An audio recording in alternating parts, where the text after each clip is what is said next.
O paulistano sentiu o aumento nos preços em 2013 e não foi para menos. O custo de vida na cidade de São Paulo ficou maior em 5,84%. Para falar sobre isso, o NGT Entrevistas de hoje está na FEComércio de São Paulo e fala com a assessora econômica Júlia Silveira Ximenes.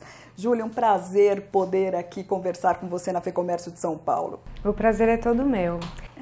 Júlia, eu queria que você começasse explicando aí que a FEComércio fez um estudo, o indicador de custo de vida por classe social. Eu queria que você falasse um pouquinho desse indicador. É um indicador de preços que ele leva em conta as variações somente na região metropolitana de São Paulo e ele é segmentado por classes de renda, porque não necessariamente um aumento de preços impacta da mesma forma os estratos sociais. Então, quando a gente tem uma alta num custo de alimentação, por exemplo, ele acaba impactando de forma mais contundente as classes de renda que oferem menos renda, porque a proporção gasta do orçamento ela é muito maior do que um gasto na classe A. Então, o custo de vida por classe social, ele tem essa função de medir a variação de preços na região metropolitana de São Paulo, segmentado por faixa de renda. E quais são os índices que ele toma aí como base de dados? São vários setores de atividade, basicamente os mesmos utilizados pelo IPCA do IBGE, que é o medidor oficial de inflação da economia brasileira. Então a gente contempla desde alimentação e bebidas até os gastos com comunicação, passando aí também por despesas pessoais e por saúde. E Júlia, na verdade a gente viu aí que os vilões do ano passado foram os grupos aí de alimentos e bebidas e transportes. Começar aí falando sobre alimentos e bebidas, qual que foi aí o vilão aí desse grupo que impactou na inflação dos paulistanos? Foram vários, na verdade, ao longo do ano. No primeiro trimestre do ano, a gente teve uma alta muito forte nos produtos in natura. E aí eu tô falando do tomate, que virou notícia, né, muito disseminada, que se deu principalmente por conta de condições climáticas pouco propícias para o desempenho das safras. Então, nesse primeiro trimestre do ano, a gente tem uma alta muito forte, concentrada em produtos in natura, né? Depois, a partir do começo do segundo trimestre do ano e também no terceiro trimestre do ano, a gente passa a ter uma influência maior de proteínas animais em alta, né?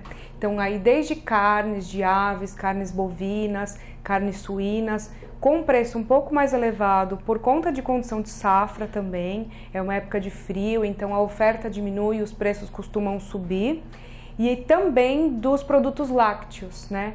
Teve uma queda na produção em 2013, então também o volume de oferta foi restrito e os preços de leite, leite integral, leite em pó e também de todos os queijos e lácteos também tiveram alta.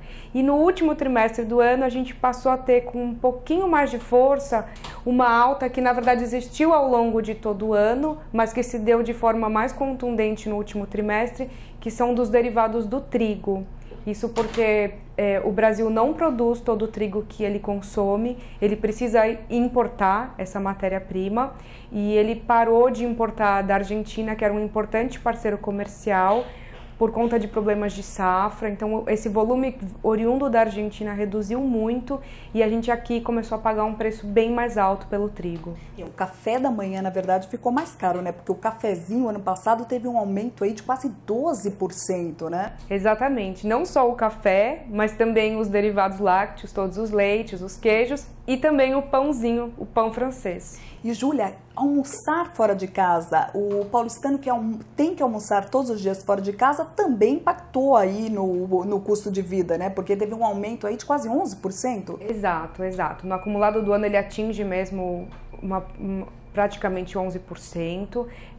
A gente não tem aí só influência das altas nos preços dos alimentos, mas aí também inclui vários custos, custos como aluguel que o empresário tem que pagar, custo de mão de obra, até mesmo o custo de transporte que está dentro desse custo de mão de obra. Então, realmente, comer fora de casa ficou mais caro em 2013.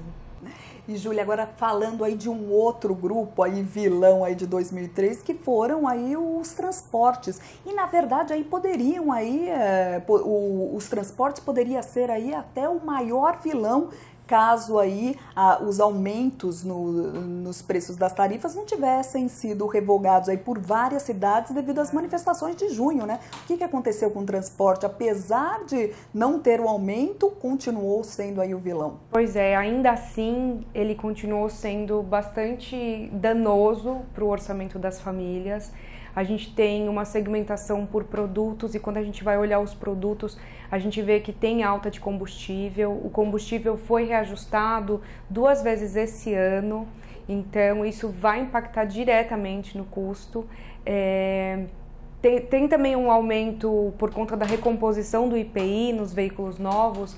Os consumidores passaram a encontrar os veículos com preços mais altos, né? Então, por mais que tenha sido uma recomposição gradual, ele vai impactar no preço de qualquer jeito. E quando a gente vai olhar do lado dos serviços envolvidos de transporte, a gente ainda tem uma alta bastante forte nas passagens aéreas e em alguns serviços, como estacionamento, que já tinha sido um destaque ao longo de 2012 e continuou sendo em 2013, o preço também dos estacionamentos.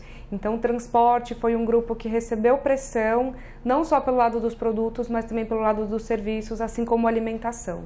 E para quem tem veículo próprio, você citou aí o IPI e o que mais que pesou?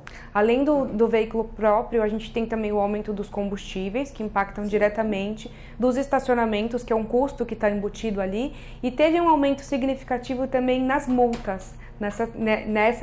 Nesse quesito específico de multas, foi um resultado significativo dentro do grupo. Cresceu o número de multas, aí interfere... Sim, o valor das multas, na verdade, aumentou significativamente e provavelmente deve ter tido também uma fiscalização um pouco maior, então o orçamento acaba ficando mais restrito quando a incidência de multa aumenta. E para a FEComércio, qual foi a classe social mais afetada pela inflação no ano passado? Basicamente as classes mais baixas, normalmente elas são as mais impactadas quando a gente tem esse cenário de alta em preço dos alimentos. Como eu falei, uma classe de renda D ou E, ela gasta uma porcentagem muito maior do orçamento dela com alimentos. Então, essa alta de preços, ela acaba sendo mais prejudicial para as classes de renda mais baixas do que para as classes de renda mais altas, né? A gente tem também esse impacto de transporte que, curiosamente, também tem um peso mais significativo para as classes de renda mais baixas, né? Também pega a classe A, principalmente no caso de passagens aéreas, mas principalmente essas altas que a gente teve, elas têm um peso maior para a classe D e E. Então elas foram realmente as classes que sofreram mais ao longo desse ano passado. E em dezembro do ano passado, aí a gente teve aí uma inflação que saltou aí, chegou a mais de 0,9%, né? O que aconteceu nesse mês de atípico? Então, em dezembro, sazonalmente, quando a gente avalia a série histórica, normalmente já é um mês que tem um preço um pouco mais elevado, porque aumenta muito a demanda, né? Tem a injeção do 13º salário, tem a entrada de coleção de vestuário, de coleção primavera-verão, então também já tem um reflexo nos preços. E hoje em dia, quando a gente vai olhar, por exemplo, a cadeia de supermercados, a gente vê que existe um mix de produtos muito grande, de importados, então a gente também sofre variação cambial aí nesse meio, né, nesse intervalo. Então, em dezembro, a gente teve essas influências, mas acho que a mais significativa mesmo, que vale a pena mesmo destacar, foi a alta de 21% no preço das passagens aéreas. Muita coisa, né? Bastante. E agora, à beira aí da Copa do Mundo, qual que é a expectativa? Então, especificamente para as passagens aéreas, o governo já tem feito movimentos para tentar conter essa alta de preços, não só em passagem aérea, mas também em hotéis, em todo o setor de hotelaria, bares e restaurantes, né? Mas perspectivas gerais mesmo para a inflação, a gente tem uma expectativa de que os preços devem continuar pressionados, não existem indícios de que essa escalada de preços esteja controlada. Em dezembro, a gente teve absolutamente todos os grupos para todas as classes de renda com variação positiva. Então a definição de inflação são altas persistentes e disseminadas, e é mais ou menos o que está acontecendo agora. Então não é uma situação absolutamente confortável, e principalmente nesse primeiro trimestre do ano, como já acontece sazonalmente, a gente tem uma alta forte ainda em alimentos, né?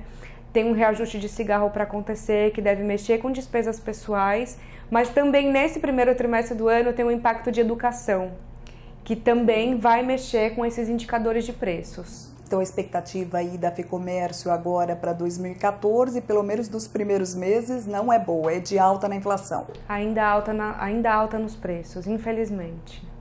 E, Júlia, eu queria que você comentasse, a FEComércio classificou positiva aí a relação, o aumento da taxa Selic em 10,5% ao ano. É realmente positivo?